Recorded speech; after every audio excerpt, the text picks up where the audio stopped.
Bonjour mes amis, que Dieu vous bénisse tous, que le Saint-Esprit, l'Esprit de l'amour, le propre amour descende sur tous ceux qui participent à cette transmission, qu'ils viennent vous guider pour que chacun sache et la conscience de ce qu'il doit faire et de ce qu'il ne doit pas faire. Le Saint-Esprit, lorsqu'il vient, ne nous donne pas la conscience pour sentir ceci, sentir cela. Vous n'avez même pas besoin d'avoir le Saint-Esprit pour sentir. Oui ou non? Oui ou non? Avez-vous besoin du Saint-Esprit pour sentir? Non. Quand la personne a le Saint-Esprit, elle a l'Esprit de Dieu, elle a Dieu en elle, et Dieu est parole. Dieu est esprit, il est parole. Dieu n'est pas sentiment. Dieu est parole. Lorsque vous lisez, nous avons laissé là, enregistrer, que, laissez-moi chercher là, vous mettre cette parole qui est très forte, glorieuse, magnifique, là, d'Ésaïe, chapitre 11, et au verset 1 et 2, il est dit, « Puis un rameau sortira du tronc d'Isaïe. » Un rameau, une petite pousse du tronc, c'est-à-dire de la famille d'Isaïe. Qui était Isaïe? Le père de David. Le père de David. Donc, du tronc d'Isaïe sortira un rameau et un rejeton naîtra de ses racines, c'est-à-dire de la racine de David viendrait le Sauveur, le Fils de Dieu. Donc, si vous pensez, si vous essayez de sentir ce rejeton, vous n'allez rien sentir. Vous ne pouvez pas. Mais vous utilisez votre intelligence, votre tête, vous pensez. Attends, du tronc de David naîtra le Sauveur, le Fils du Très-Haut. Il est dit, l'Esprit de l'Éternel reposera sur le Seigneur Jésus, car la prophétie ici parle du Seigneur Jésus. L'Esprit de l'Éternel reposera sur le Seigneur Jésus. L'Esprit de l'Éternel, ce n'est pas l'âme de l'Éternel. L'âme concerne le sentiment, mais l'Esprit concerne l'intelligence, la sagesse, la conscience. L'Esprit de l'Éternel, esprit de sagesse et d'intelligence, c'est-à-dire rien d'émotion, esprit de conseil, de la parole et de force, esprit de connaissance et de crainte de l'Éternel. C'est-à-dire, sur le Seigneur Jésus était la plénitude divine, les 7 esprits de Dieu, qui n'ont rien à voir avec le sentiment, l'âme, le cœur, l'émotion. Il est évident que Dieu a une âme, parce que de l'âme divine vient l'âme de l'être humain. Et nous avons des sentiments. Ce n'est pas que nous allons jeter notre cœur, nos sentiments. Ce n'est pas ça.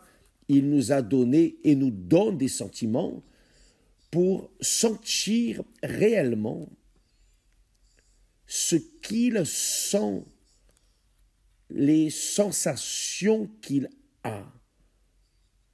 que cela soit de plaisir, de joie, d'allégresse, que ce soit de tristesse, d'angoisse, etc. Donc Dieu a. C'est pour cela que le texte de 1 Corinthiens chapitre 13 dit que l'amour est patient. Qui a le Saint-Esprit est patient, souffre. Qui a le Saint-Esprit ne sent pas l'allégresse, la joie à chaque instant, à chaque moment. Non, il y a des moments de joie. Je ressens la joie dans mon âme, je sens la joie de la présence de Dieu. À certains moments, lorsque nous nous immergeons dans la parole de Dieu et que nous allons à fond, alors il y a une joie dans l'âme. Il y a une joie de l'esprit dans l'âme.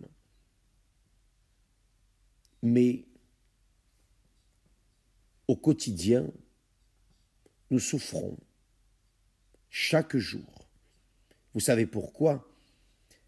Parce que nous voulons donner aux personnes ce que Dieu nous a donné et nous trouvons des difficultés.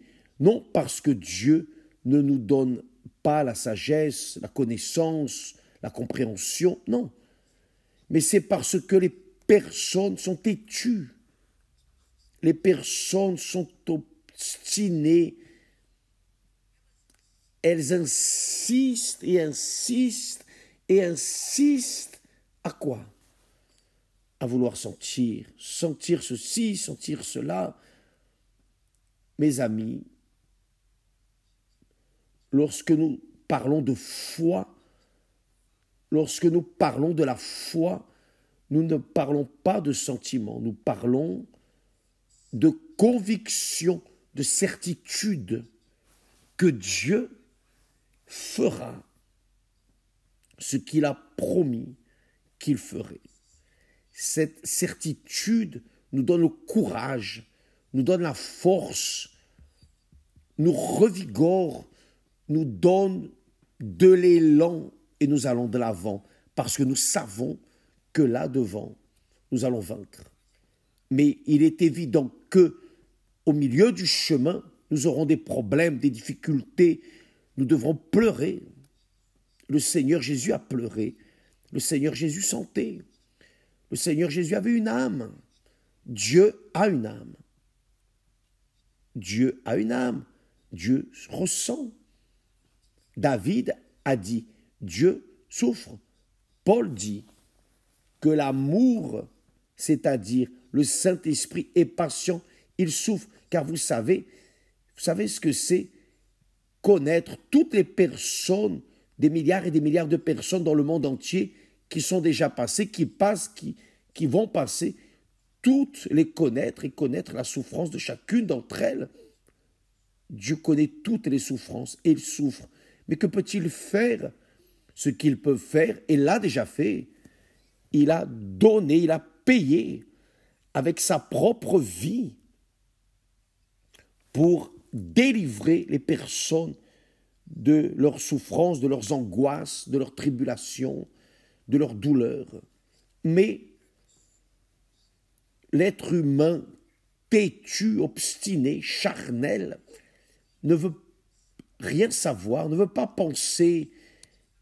Il ne veut rien savoir de raisonner, de penser et penser les pensées de Dieu. Il veut sentir, il veut avoir l'envie de sentir, il veut sentir et le diable fait la fête dans la vie de ceux qui aiment sentir et qui veulent sentir, qui cherchent des sentiments. Ceux qui cherchent des sentiments, ceux qui cherchent des émotions, ceux qui cherchent, qui sont assoiffés de sentir, le diable fait la fête. Parce que ce sont des personnes fragiles, faibles. Ce sont des personnes fragiles, faibles dans la foi. La force d'un homme, d'une personne, n'est pas dans ses muscles, dans ses sentiments. La force d'une personne est dans sa tête.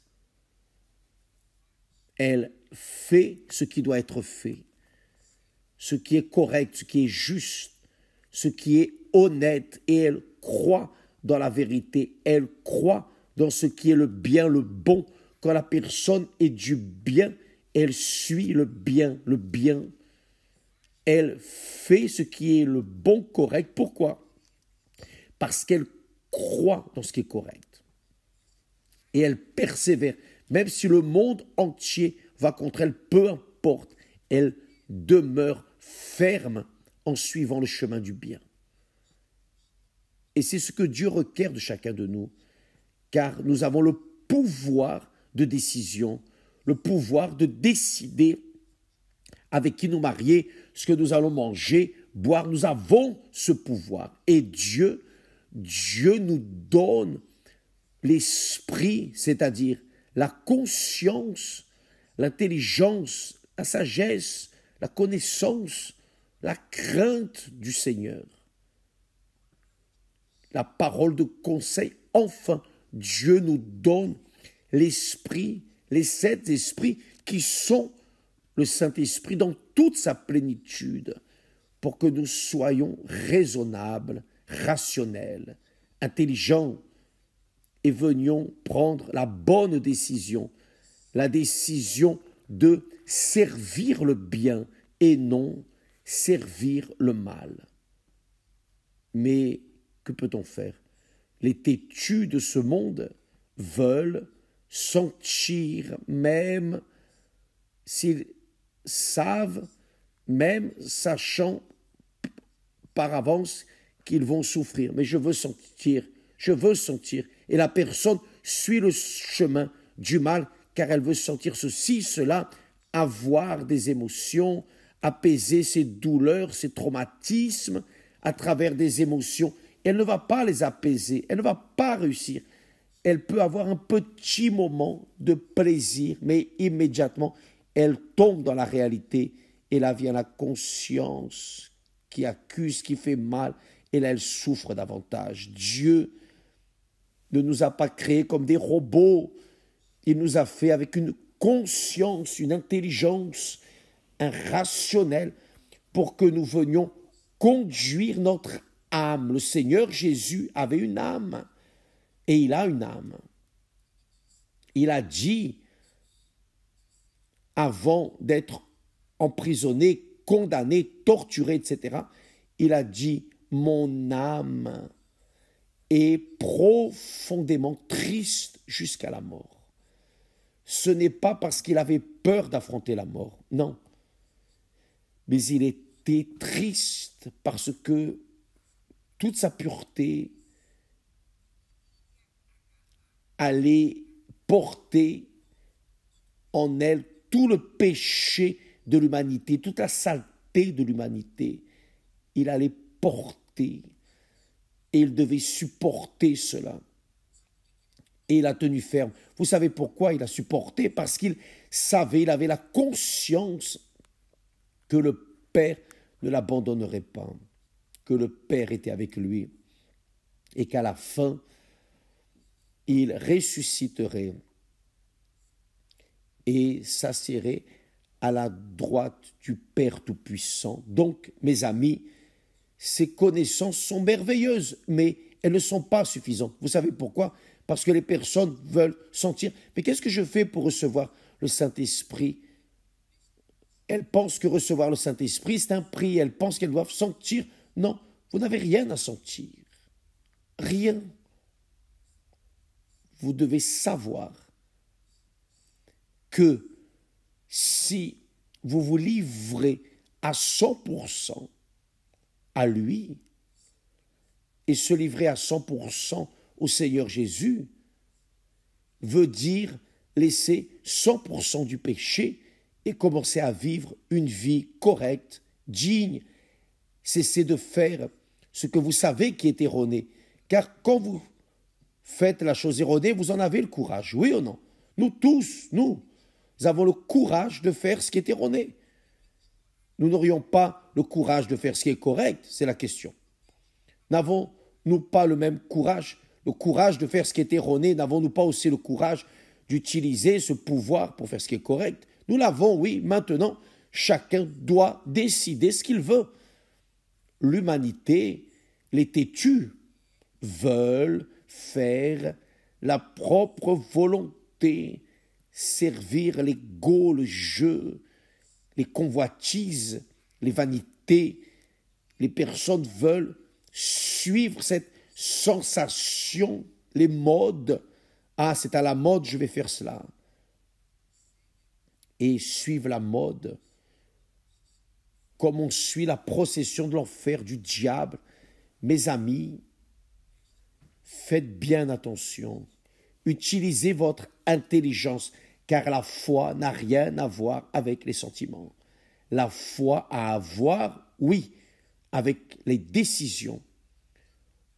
Vous allez dans le chemin erroné, vous décidez de tourner le dos et de commencer à faire ce qui est correct. Et vous pouvez. Ah, mais gna gna, ne venez pas avec des gna gna gna. Vous pouvez, je peux, nous tous nous pouvons. Nous tous nous pouvons. Et lorsque nous faisons ce qui est erroné, nous avons conscience que nous faisons des choses erronées. Bien sûr, si nous avons conscience, alors nous avons le pouvoir d'abandonner et recommencer à faire ce qui est correct. Dieu nous donne son esprit pour que nous ayons cette conscience divine pour faire ce qui est correct. Maintenant, il est clair, il est évident, on va affronter des problèmes. Nous allons affronter des luttes. L'amour supporte tout. Est patient, il supporte tout. Il ne termine jamais. C'est Dieu. L'amour ne finit jamais. Maintenant, les prophéties, les dons, etc., tout cela va se terminer. Ce qui reste au fond, c'est la foi, ce qui demeure. C'est la foi, l'espérance et l'amour, qui est Dieu lui-même. Dieu est amour. Mais le plus grand est l'amour. Mes amis, ça, c'est la foi qui apporte la vie, qui apporte le pardon, qui rend la personne juste devant Dieu. Ça, c'est la foi intelligente, rationnelle, la foi qui pense, la foi qui pèse. Oh, j'ai l'option d'aller à gauche ou à droite. J'ai l'option de me marier ou de ne pas me marier. J'ai l'option de faire telle et telle faculté. Qui va choisir? C'est nous. C'est nous. Et ce que nous choisissons, nous allons moissonner les fruits. Si nous choisissons le chemin erroné, nous allons cueillir les fruits de notre erreur. Si nous choisissons le chemin correct, nous allons cueillir les fruits de ce qui est correct. Ce que nous semons aujourd'hui, nous le moissonnerons demain. Même si la semence de la foi qui souffre, de l'amour qui souffre plutôt, nous allons là-devant avoir la récompense de notre Seigneur Jésus-Christ. Alléluia. Grâce à Dieu. Vous voyez que ici il est dit que la justice, ce qui est correct, sera la ceinture, la justice et la ceinture de ses reins, et la fidélité, la ceinture de ses reins. Vous voyez que la justice n'est pas un sentiment. La justice est aveugle pour les sentiments. Mais elle est le chemin. Elle donne l'assurance. Il est dit que le Seigneur Jésus a mis la ceinture de la justice à ses flancs et la fidélité, la ceinture de la fidélité à ses reins. C'est-à-dire, il était juste et fidèle, bon et fidèle serviteur. C'est pour cela qu'il est assis sur le trône de gloire. Alléluia, notre Seigneur et Sauveur, notre libérateur. C'est pour cela qu'il a dit, tout ce que vous demanderez à mon Père en mon nom, cela sera fait. Mes amis, ça, c'est la foi. Vous sentez quelque chose? Non. Si j'obéis, si je suis ce chemin, je vais exploser. Mais si je n'obéis pas, je vais m'exploser. Ça, c'est la vérité, une chose ou l'autre. Avez-vous compris, mes amis? Donc, n'attendez pas de sentir. N'attendez pas de sentir. Ce témoignage que nous avons posté hier est pour que tous puissent voir et s'évaluer soi-même, pour qu'alors les personnes puissent prendre la bonne décision. Tandis que cette femme a cherché à sentir, elle n'a rien eu. Mais lorsqu'elle a cherché à obéir, croire c'est obéir. Je vais faire cela car c'est écrit, point. Si je sens ou si je ne sens pas, peu importe. Ce qui compte, c'est que je crois. Et elle suit. Donc, voyez que le Saint-Esprit a fait l'œuvre. L'autel est l'endroit du sacrifice.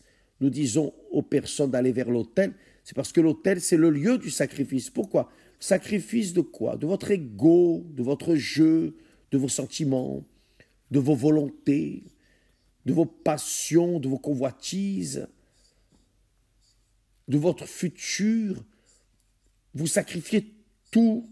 Vous mourrez pour ce monde. Vous mourrez pour les amis, pour les parents. Vous mourrez pour tout le monde. Mais vous naissez pour Dieu. C'est cela.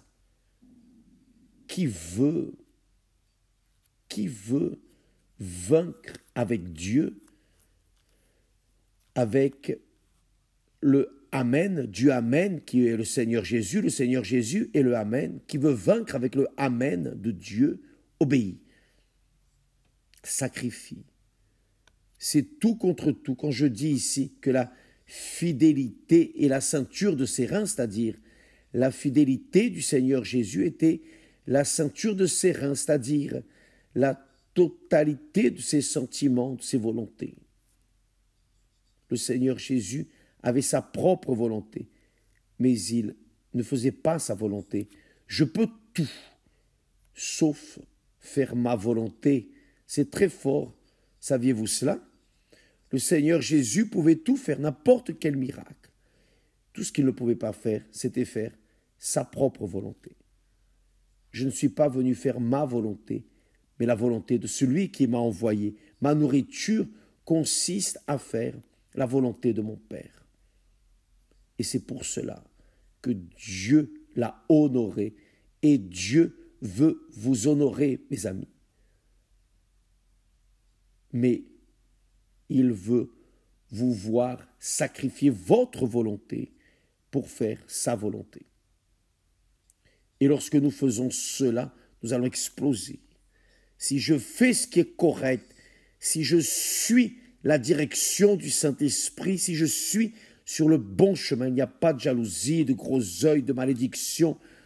On peut lever de faux témoignages, on peut faire tout ce qu'on veut contre l'évêque Macedo, dire qu'il est faux prophète, antéchrist, menteur, trompeur, voleur. On peut faire ce qu'on veut, mais rien ne va influencer.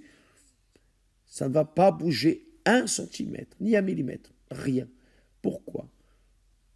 Parce que la justice est la ceinture de nos flancs et la fidélité, la ceinture de nos reins.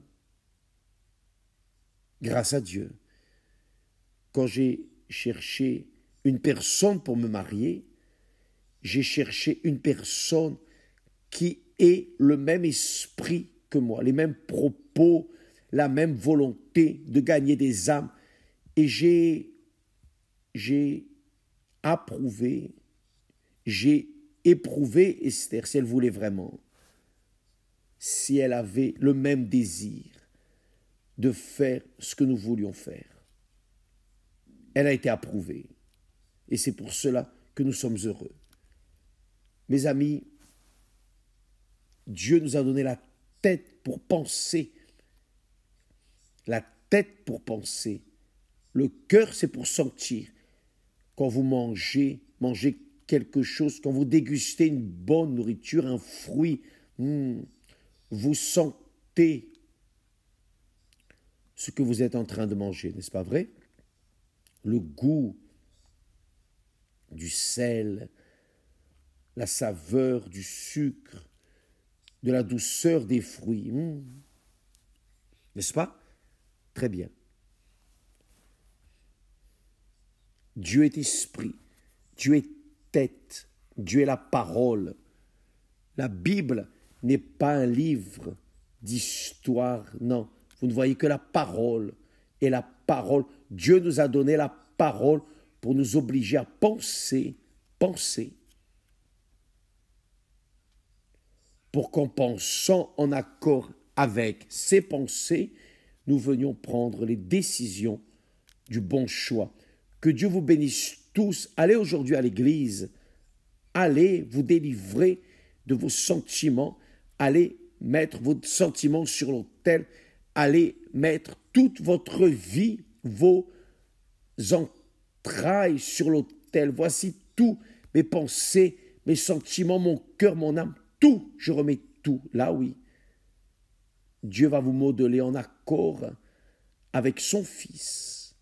Et là, va venir l'esprit de l'Éternel, de connaissance, l'esprit de force, de conseil, l'esprit de connaissance et de crainte de l'Éternel. La crainte de l'Éternel. Que Dieu vous bénisse tous et à plus tard ou à demain. Que Dieu vous bénisse tous au nom du Seigneur Jésus. Amen et grâce à Dieu.